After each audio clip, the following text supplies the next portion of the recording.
ओम सर्वमंगलमंगल्ये शिवे सर्वार्थसाधिके शरणे त्र्यंबके गौरी नारायणी नमोस्तुते।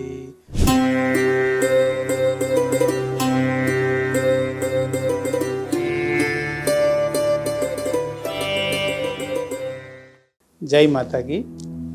आज हम ज्योतिष विषय में चर्चा करते हैं। अभी वर्तमान में अब जो है आ रहे हैं नवरात्रे। तो नवरात्रे आ रहे हैं, बहुत ही दिव्य अवसर। और जब नवरात्रे आते हैं तो विशेष शक्तियों की साधना, शक्ति साधना का समय भी आरंभ हो जाता है।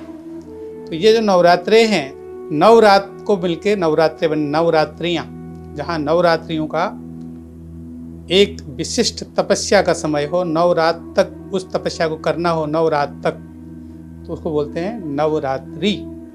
तो माँ शक्ति की उपासना के दिन, तो माँ शक्ति के उपासना के दिन आ रहे हैं। कैसे करें नवरात्रों की शुरुआत, क्या करें कि हमारी शक्ति साधना अच्छे से हो।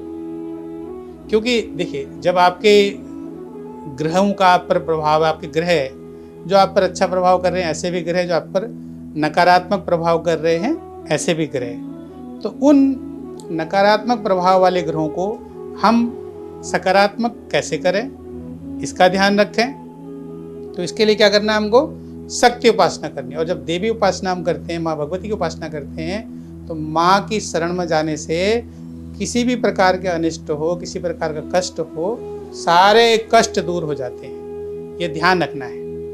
तो मगर विधि एक विधि पूर्वक ही होनी चाहिए।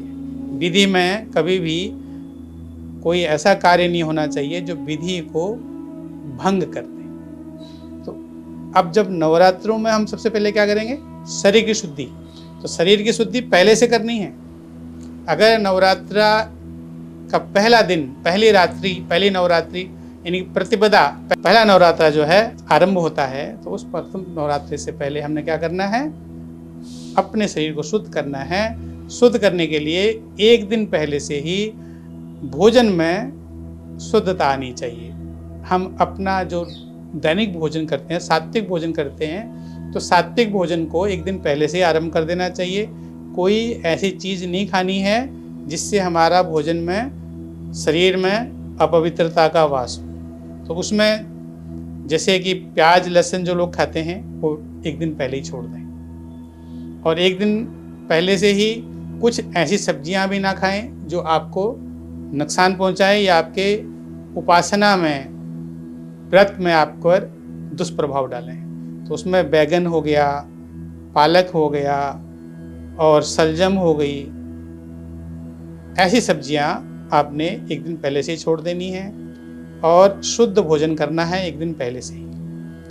अब शुरुआत कैसे करनी है, प्रथम नवरात्रि से पहले रात्रि में हल्का भोजन लें, हल्का भोजन लें और माँ भगवती को प्रणाम करके अपने घर में, मंदिर, जो घर का मंदिर आपका बना होता है, वहाँ पर हाथ जोड़ करके रात को उनको निमंत्रण दे के सोएं कि माँ, आपके विशेष शक्ति के दिन आ रहे हैं, उपासना के दिन आ रहे हैं, अब हमारे घर में सदैव विराजमान रहती हो, मगर अब आपका विशेष रहने का समय आ रहा है, तो कृपा करके आप पधारो, ऐसे हाथ जोड़ करके और उनको प्रणाम करके अपने शयन कक्ष में जाके सो जाइए। सुबह उठे आपने अपनी दिनचर्या आरंभ करी, सुबह स्नान आदि किया।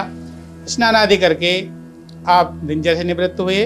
सबसे पहले क्या करेंगे आप, घट स्थापन। घट स्थापन कैसे करना है, घट स्थापन का मतलब होता है जो आप कलश लगाते हैं, जो कुंभ लगाते हैं, उसका स्थापना। तो उसकी स्थापना कैसे करनी है, रेत लानी है, शुद्ध रेत लानी है और रेत को अपने घर में पूरब की तरफ, पूरब, उत्तर, पूरब में नहीं है किसी प्रकार से व्यवस्था, पश्चिम की दिशा में भगवान जी जहाँ मंदिर बनाया है उसके पास में जमीन में रेत को किसी बड़ी परात में या जमीन में रख करके ईंटें लगा करके रेत लगा दीजिए और रेत के ऊपर थोड़ा जल छिड़क करके जौ, जो ज्वारे होते हैं, जौ को डाल के जौ बो दीजिए। उसके ऊपर मिट्टी का कलश, कलश के ऊपर एक नारियल और उसके ऊपर पंच पल्लव, 5 पेड़ों की पत्तियां रखें। नहीं मिलती हैं तो आपको आम के पत्ते मिल जाते हैं, अशोका के पत्ते मिल जाते हैं, पीपल के पत्ते मिल जाते हैं। इस प्रकार से व्यवस्था करनी है कि वो अच्छा कलश की सुसज्जित हो जाए। आम, बड़, पीपल, गुलर, अशोका के पत्तों को लगा करके सुंदर सा छवि बनाइए, कलश को स्थापित कीजिए, उस पर नारियल रखिए। और जो आपने कलश रखा ना, कलश तो आपके कलश पहले समक्ष कलश होना चाहिए। चौकी में कलश रखा, लाल कपड़ा बिछाया, उस पर कलश रखा, कलश के ऊपर पत्ते लगाए, जल भरा गले तक, पत्ते लगाए, उस पर नारियल रखा। नारियल को धागे से, लाल धागे से, कलावा जैसे कलावा बांधते हैं कलावे से, या फिर लाल कपड़े से उसको बांध करके रखें। और सीधे हाथ पे आपके दीपक का स्थान, अग्नि का स्थान होना चाहिए, जहां आप बैठते हैं आपके सीधे हाथ पर। और आपके ठीक सामने गणेश जी हों, माँ भगवती का मूर्ति स्थान, मूर्ति रखें या तस्वीर रखें, और बाएं हाथ की तरफ को कलश स्थापित करें। और कलश किस पर स्थापित करेंगे? जो आपने जौ बोया हुआ है उसके ऊपर। और इसके बाद में माँ को हाथ जोड़ के निवेदन करेंगे कि माँ आप विराजमान होइए, आपका ये आसन स्थान आपकी कृपा से हम लगा पाए हैं। आपने स्थापना कर ली।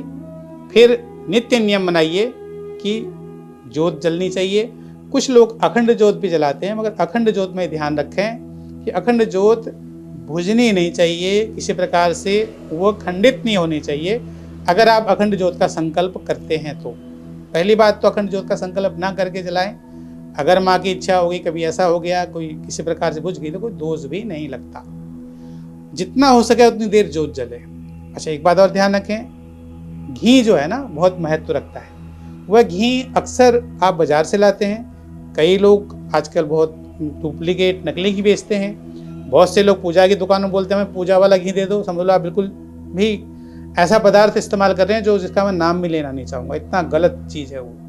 कोशिश करें गांव घर से कहीं से आपका कोई जानने वाले हों, कोई है तो आप देसी घी मंगवाएं, गाय का घी मंगवाएं, उसकी जोत जलाएं। अगर वो नहीं मिलता तो तिल का तेल आपको आसानी से मिल जाता है, तिल के तेल की जोत जलाएं, उससे भी आपका नित्य क्रम होता है। जोत जलाएं, जोत स्थापित किया, आपने कलश स्थापित कर दिया, जौ बो दिए। और नित्य दिनचर्या आपने क्या करना है? पाठ करना है। पाठ माँ भगवती का पाठ कीजिए, नवान मंत्र का जप कीजिए। नवान मंत्र है ओम ऐं ह्रीं क्लीं चामुंडाय विच्चे नमः। ओम ऐं ह्रीं क्लीं चामुंडाय विच्चे नमः। इस मंत्र का जप करें। कोशिश करें 1 माला, 2 माला या 3 माला, कम से कम 1 माला तो करनी ही चाहिए। उससे आपको भगवती के सानिध्य की प्राप्ति होती है, माँ का आशीर्वाद प्राप्त होता है। और आप लोग कर सकते हैं तो सिद्ध कुंजिका स्तोत्र का पाठ करें। और इसके अलावा दुर्गा 32 नामावली का पाठ करें। इन पाठों को भी हम अगले अपने वीडियो में आपको बताएंगे कि कैसे आप नवरात्रि में शक्ति उपासना करके अपनी शक्तियों को जागृत कर सकते हैं। या देवी सर्वभूतेषु शक्ति रूपेण संस्थिता नमस्तस्यै नमस्तस्यै नमस्तस्यै नमो नमः। वीडियो को देखते रहें, सब्सक्राइब करें, लाइक करें और कमेंट्स करें। बताएं आपको और क्या जानना है, आगे भी और लोगों को बताएं। यह आपका कर्तव्य है। मैंने अपना कर्तव्य कर दिया, आप लोग आगे करें। सनातन की शाखा जितना आगे बढ़ेगी उतना ही प्रकाश होगा, उतना ही आनंद आएगा। जय माता की।